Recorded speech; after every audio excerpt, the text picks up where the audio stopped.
नमस्कार, जय हिंद, वंदे मातरम। स्वागत है आप सभी का एग्जाम क्रैक के ऑनलाइन स्टडी प्लेटफॉर्म में। तो फ्रेंड्स, आज का ये वीडियो बहुत ही शानदार वीडियो साबित होने वाला है, क्योंकि मैंने एक वीडियो में पूरे के पूरे ईवीएस को समाहित करने का प्रयत्न किया है। जैसा कि आपको पता है, आपके पास समय बहुत ही कम है, इसके लिए मैं तुरंत 1 से 2 सप्ताह तक आप लोगों को केवल और केवल हर सब्जेक्ट का, हर टॉपिक का वन लीनियर क्वेश्चन का रिवीजन करवाऊंगा। उसके बाद तुरंत जितना भी आपके पास टाइम बचता है, पूरा का पूरा मॉडल पेपर, पूरा का पूरा आपका एमसीक्यू क्वेश्चन का धुआंधार प्रैक्टिस करवाने वाले हैं। तो अगर इस सेशन से आप जुड़ ही गए हैं और आपको ये पूरा का पूरा सेशन अच्छा लगता है, तो एक बार करके कमेंट कर दीजिए, लाइक कर दीजिए, चैनल को सब्सक्राइब कर दीजिए। चलिए आते हैं पहले क्वेश्चन की तरफ बढ़ते हैं। फ्रेंड्स, पहला क्वेश्चन आपके सामने क्या दे रखा है? बोला है कौन कौन सी गैसें ग्रीन हाउस प्रभाव के लिए उत्तरदायी है। तो याद रखिएगा, अगर ग्रीन हाउस प्रभाव की बात करता है तो ग्रीन हाउस जो प्रभाव होता है वह carbon dioxide, methane, nitrous oxide, जलवाष्प और क्लोरोफ्लोरोकार्बन के कारण ही उत्पन्न होता है। तो यही सब गैस क्या है, ग्रीन हाउस इफेक्ट के लिए उत्तरदायी है। आते हैं नेक्स्ट क्वेश्चन पे। बोला है ग्लोबल वार्मिंग के लिए सर्वाधिक उत्तरदायी गैस कौन सी है। तो ग्लोबल वार्मिंग के लिए सबसे ज्यादा सर्वाधिक उत्तरदायी गैस कार्बन डाइऑक्साइड है। जुगाली करने वाले पशु किस ग्रीन हाउस गैस को उत्पन्न करती हैं? याद रखना, मीथेन को। ग्रीन हाउस गैसों की संकल्पना किसने किया था? तो सबसे पहले जोसेफ फोरियर ने किया था। कौन सा राज्य भारत का प्रथम कार्बन मुक्त राज्य बन गया है? हिमाचल प्रदेश। यानी जो हिमाचल प्रदेश है, ये बर्फ की पहाड़ियों पे बसा हुआ है, इसीलिए उसका नाम हिमाचल प्रदेश है। और वह भारत का पहला ऐसा राज्य है जो कार्बन मुक्त राज्य बन गया है। क्योटो प्रोटोकॉल क्या है? यानी जो क्योटो प्रोटोकॉल यानी इन्वायरमेंट एंड इकोलॉजी क्या है? तो यह ग्लोबल वार्मिंग को कम करने का क्या है, एक उपाय है। और ये विभिन्न देशों के बीच क्या कराया जाता है, इसका समझौता किया जाता है। ओजोन छिद्र का निर्माण सर्वाधिक कहाँ है? ओजोन छिद्र का निर्माण सर्वाधिक अंटार्कटिका के ऊपर पाया जाता है, क्योंकि वहां से बहुत अधिक मात्रा में क्लोरोफ्लोरो गैस उत्पन्न होती है जो उसको क्षतिग्रस्त करती है। मॉन्ट्रियल प्रोटोकॉल का संबंध किससे है? मॉन्ट्रियल प्रोटोकॉल का ओजोन परत के संरक्षण से संबंधित है। आइए नेक्स्ट स्लाइड की ओर चलते हैं। दोस्तों, अगर ये स्लाइड पसंद आए तो एक बार करके लाइक कर दीजिए, चैनल को सब्सक्राइब कर दीजिए, बेल आइकन को भी ऑन कर दीजिए, क्योंकि मैं डेली आप लोगों के लिए, जब तक एग्जाम नहीं हो जाता है, जब तक आपका सिलेक्शन नहीं हो जाता, तब तक हम प्रतिबद्ध हैं आप लोगों को सिलेक्शन दिलाने के लिए। तो इस तरीके के बेहतरीन कंटेंट को पाने के लिए आप चैनल को सब्सक्राइब कर दीजिए। बोला है इको मार्क किन भारतीय उत्पादों को दिया जाता है? तो इको मार्क उन भारतीय उत्पादों को दिया जाता है जो पर्यावरण के प्रति मैत्रीपूर्ण हो, यानी मित्रतापूर्वक हो। केन्या की नोबेल पुरस्कार विजेता बंगाली मथाई किस क्षेत्र में अपने योगदान के लिए जानी जाती हैं? तो धारणीय विकास के योगदान के लिए इन्होंने केन्या ग्रीन बेल्ट मूवमेंट का नेतृत्व किया था। ईपीए का पूर्ण रूप क्या है? यानी इन्वायरमेंट एंड इकोलॉजी का पूर्ण रूप क्या है? तो इन्वायरमेंट प्रोटेक्शन एजेंसी, मतलब यह पर्यावरण संरक्षण एवं जागरूकता अभियान संबंधित अमेरिका का एक संगठन है। यानी जो आपका ईपीए है, यह पर्यावरण से संबंधित एक क्या है, अभियान है। और ये किस संगठन में बनाया गया है? यह अमेरिका के संगठन में बनाया गया है, अमेरिका के लिए काम करता है।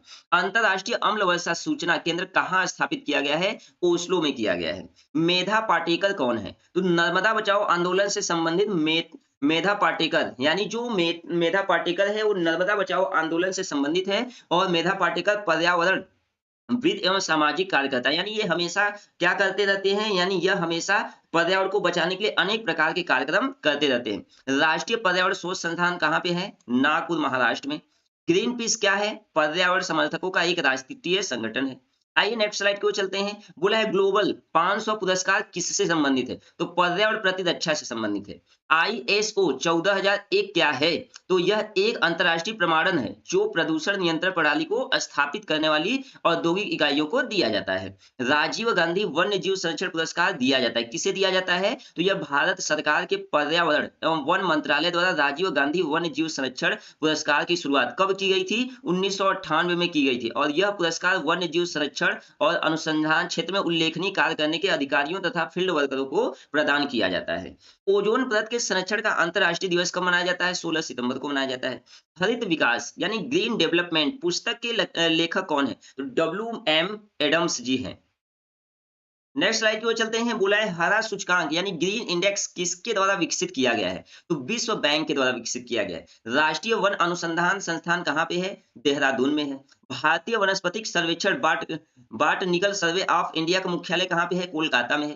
भोपाल गैस त्रासदी में किस गैस का रिसाव हुआ था? तो यह मिथाइल आइसोसाइनाइड का, यानी एमआईसी का बहुत इंपॉर्टेंट आपका क्वेश्चन है। और बार बार चाहे यूपी में कोई आपका एग्जाम हो, चाहे यूपी टेट हो, चाहे सी टेट हो, या यस टेट हो, या तो बीपीएससी में कोई आपका टेट हो, या बीपीएससी ट्राइब हो, तो इन सभी में आपका ये क्वेश्चन बहुत पूछता है। इसको आप लोग याद रखिएगा, यानी मिथाइल आइसोसाइनाइड। वातावरण में क्लोरोफ्लोरोकार्बन उत्सर्जन पर प्रतिबंध लगाने संबंधी प्रथम प्रोटोकॉल बना था। कहाँ बना था? मॉन्ट्रियल कनाडा में बना था। पारिस्थितिकी विज्ञान केंद्र कहाँ पर स्थित है? बेंगलुरु में। सलीम अली कौन थे? एक विख्यात पंछी वैज्ञानिक थे। 5 जून को विश्व पर्यावरण दिवस सबसे पहले किस वर्ष मनाया गया था? तो 1973 ईस्वी में मनाया गया था। नेक्स्ट की बात करते हैं। बोला है भारत में वन महोत्सव दिवस कब मनाया जाता है? तो यह महोत्सव जुलाई के प्रथम सप्ताह यानी 1 जुलाई और 7 जुलाई तक मनाया जाता है। जुलाई 1950 में अधिक पेड़ लगाओ अभियान का उद्घाटन किसने किया था? तो याद रखिएगा के एम मुंशी ने किया था। किस संयुक्त राष्ट्र सम्मेलन को पृथ्वी शिखर सम्मेलन का नाम दिया गया? तो पर्यावरण विकास पर वर्ष 1992 में संयुक्त राष्ट्र सम्मेलन को दिया गया था। भारत में कभी-कभी हरित मंत्रालय कहा जाने वाला मंत्रालय कौन सा है? तो पर्यावरण एवं वन मंत्रालय। ग्रीन मफलर किससे संबंधित है? ध्वनि प्रदूषण से। कौन सा वर्णक वनस्पति को पराबैंगनी किरणों के दुष्प्रभाव प्रभाव से बचाता है? कैरोटीनाइड बचाता है। अगर नेक्स्ट स्लाइड की बात करते हैं तो बोला है भारत की सबसे बड़ी सिंचाई नहर का नाम क्या है? यानी भारत की सबसे बड़ी सिंचाई नहर का नाम क्या है? तो याद रखिएगा मित्रों, इंदिरा गांधी नहर। और ये इंदिरा गांधी नहर कहाँ पे है? तो राजस्थान जिले में पाया जाता है या वहां पे बनाया गया है। भारत में वन्य जीव संरक्षण अधिनियम किस वर्ष लागू किया गया? 1972 में। भारत में पर्यावरण संरक्षण अधिनियम किस वर्ष लागू किया गया? 1986 ईस्वी में। भारत में जैव विविधता अधिनियम कब लागू किया गया? 2002 में। मीठे पानी की कल्पसर परियोजना कहाँ स्थित है? तो यह परियोजना गुजरात की खंबात की खाड़ी में स्थित है। भारतीय वन सेवा की संस्थापना कब हुई थी? 1 जुलाई 1966 को। जल की कठोरता को दूर करने की प्रक्रिया को क्या कहा जाता है? जल का मृदुकरण कहलाता है। समुद्री जल को किस प्रक्रिया से शुद्ध किया जाता है? आसवन से शुद्ध किया जाता है। अपनी प्रदूषकों के कारण कौन सी नदी जैविक मरुस्थल कहलाती है? तो दामोदर नदी कहलाती है। भूमिगत जल को प्रदूषित करने वाले अजैविक प्रदूषक कौन सा है? आर्सेनिक है। संसार के स्वच्छ जल का कितना प्रतिशत हिमानी वर्ग के रूप में भंडारित है? तो याद रखना 70%। धूम कोहरा का कारण क्या है? तो वायुमंडल में प्रदूषक तत्वों के प्रकाश का रासायनिक ऑक्सीकरण और उसके द्वारा निर्मित उत्पादों की का तीव्र जमाव। अम्ल वर्षा होती है। तो अम्ल वर्षा कब होती है? तो याद रखना बादल के जल एवं सल्फर डाइऑक्साइड प्रदूषकों के मध्य प्रतिक्रिया के फलस्वरूप। यानी जब भी बादल का समय आता है, वर्षा का समय आता है, तो जो पहली वर्षा होती है उसे अम्लीय वर्षा कहा जाता है। क्यों कहा जाता है? क्योंकि सल्फर डाइऑक्साइड और जो प्रदूषण होते हैं उसी के मध्य रिएक्शन की वजह से यह होता है।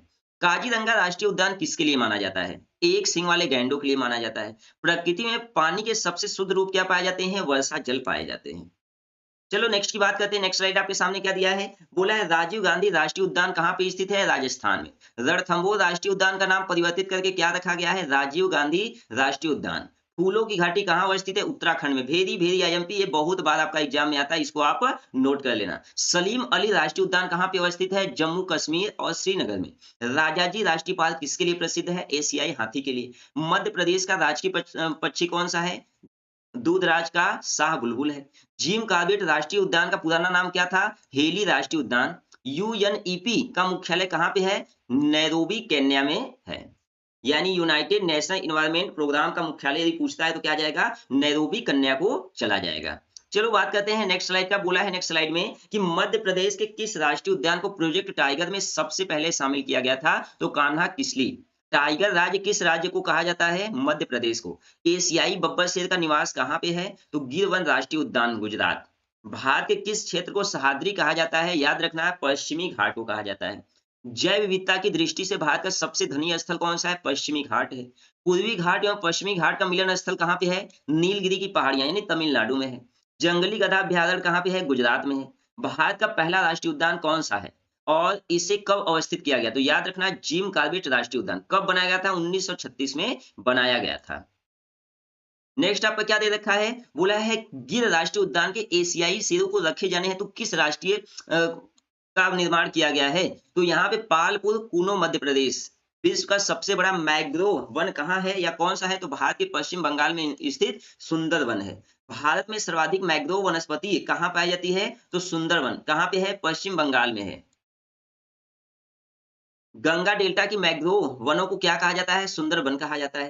सुंदरी वृक्ष किस प्रकार की वनस्पति है? मैंग्रोव वनस्पति है। भारत में वर्षा वन कहाँ पाया जाता है? तो उत्तर पूर्वी हिमालय और पश्चिमी घाट में पाया जाता है। क्रिकेट बैट के लिए बिलो कहाँ से प्राप्त होता है? तो बिली नामक लकड़ी से और क्रिकेट बैट बनाए जाते हैं और यह लकड़ी जो होता है शंकु वृक्ष वन से पाए जाते हैं। यानी जो शंकु वृक्ष होते हैं ये पहाड़ियों यानी हिम वाले स्थान पे पाया जाता है और बैट का निर्माण उसी से होता है। उपयुक्त पारिस्थितिकी संतुलन बनाए रखने के लिए कुल क्षेत्रफल के कितने प्रतिशत पर वन आवश्यक है? तो याद रखना 33% पर आवश्यक है। नेक्स्ट स्लाइड की बात करते हैं। बोला है चिपको आंदोलन उत्तराखंड के किस जिले से प्रारंभ हुआ? तो चमोली जिले से प्रारंभ हुआ। नंदा देवी जीव मंडल किस राज्य में स्थित है? उत्तराखंड में। भारत का प्रथम तितली उद्यान कहाँ पे स्थित है? बन्नरघट्टा जैविक उद्यान बेंगलुरु में। माजुली द्वीप संसार का सबसे बड़ा नदी द्वीप है जो किस राज्य में स्थित है? असम में ब्रह्मपुत्र नदी पर है। मौन घाटी साइलेंट वैली किस राज्य में है? तो ये केरल में है। दोस्तों अगर ये स्लाइड पसंद आ रहा है तो एक बार अपने मित्रों को भी शेयर कर दीजिए और हमको भी कमेंट करिए कि सर आपका ये जो टेक्निक है, जो आपका ये मटेरियल है बेहतरीन है, तो मेरा भी मनोबल बढ़ेगा और मैं भी इससे भी बेहतरीन कंटेंट आपको देने का प्रयास करूंगा। आपका कमेंट ही मेरा मोटिवेशन होता है। तो बोला है नेक्स्ट, दाचीगाम अभ्यारण्य किसके लिए प्रसिद्ध है? तो यह जम्मू कश्मीर में स्थित दाचीगाम अभ्यारण्य एकमात्र ऐसा अभ्यारण्य है जहां कश्मीरी महामृग यानी हागुल पाया जाता है। भारत में समुद्री गाय किस बायोस्फीयर रिजर्व में पाई जाती है? तो याद रखना भारत में समुद्री गाय मन्नार की खाड़ी या बायोस्फीयर रिजर्व में पाई जाती है। पर्यावरण मंत्रालय द्वारा जारी किए गए Indian state of forest report 2015 के अनुसार भारत की पूरी भौगोलिक क्षेत्र में का कितना प्रतिशत क्षेत्र वनों और पेड़ों से आच्छादित है? तो ये 24.16% है। भारत की जलवायु परिवर्तन पर प्रथम राष्ट्रीय क्रिया योजना कब प्रकाशित हुई थी? तो यह प्रथम राष्ट्रीय क्रिया NAPC तो वर्ष 2008 में प्रकाशित हुई थी। बोला है क्वेश्चन कि विश्व का सबसे बड़ा कार्बन उत्सर्जक देश कौन सा है? तो विश्व का सबसे बड़ा कार्बन उत्सर्जक देश चीन है जिसकी वैश्विक कार्बन उत्सर्जन 28% की हिस्सेदारी है। United national framework convention on convent एक अंतरराष्ट्रीय संधि, इसका एक संगठन कब हुआ था? तो ये रियो डी जेनेरियो में हुआ था 1992 में और ये संयुक्त राष्ट्र संघ के पर्यावरण और विकास सम्मेलन में इसका गठन किया गया था। पहला पृथ्वी सम्मेलन कहाँ पे हुआ? तो रियो डी जेनेरो में हुआ और ये कब हुआ था? 1992 में हुआ था। डावसन इकाई का उपयोग कहाँ किया जाता है? तो ओजोन परत की मोटाई मापने में किया जाता है। विश्व की ग्रीन हाउस गैसों में भारत का कितना अधिभाग है? तो ये 5% है। आज की लास्ट स्लाइड की ओर चलते हैं और इस स्लाइड के बाद आपको हम एक और बेहतरीन इसी अंदाज में इसका सेकंड पार्ट भी लेकर आएंगे और सेकंड पार्ट लेने के बाद यकीन मानिए आपके अंदर वो टैलेंट उत्पन्न हो जाएगा कि आप किसी भी एग्जाम में जाएंगे अगर ईवीएस पूछता है तो आपका नॉलेज लेवल बहुत अपर रहेगा। बोला है कार्बन क्रेडिट की संकल्पना किस सम्मेलन में उपजी? तो कार्बन क्रेडिट की संकल्पना क्योटो प्रोटोकॉल 1957 से अद्भुत हुई। विश्व की सबसे बड़ी प्रवाल भित्ति कौन सी है? तो ऑस्ट्रेलिया में स्थित the great barrier reef. Ozone परत कहाँ पाई जाती है? ओजोन परत समताप मंडल के निचले भाग में 15 से 35 किलोमीटर के बीच में पाई जाती है। तो फ्रेंड्स आज के लिए बस इतना ही। अगर वीडियो पसंद आया तो चैनल को सब्सक्राइब कर दीजिए, नोटिफिकेशन को ऑन कर दीजिए ताकि जब भी हम आपका ये वीडियो अपलोड करें तो सबसे पहले नोटिफिकेशन आपको जाए। अगर ये वीडियो पसंद आए तो एक प्यारा सा कमेंट करिए और आप ये भी बताइए कि आपको और किस सब्जेक्ट में प्रॉब्लम है। जिस भी सब्जेक्ट में आपको प्रॉब्लम होगा मैं उसका जल्द से जल्द सोल्यूशन लाने का प्रयास करूंगा क्योंकि मेरा काम ही आप लोगों के लिए अच्छा से अच्छा कंटेंट लाने का है।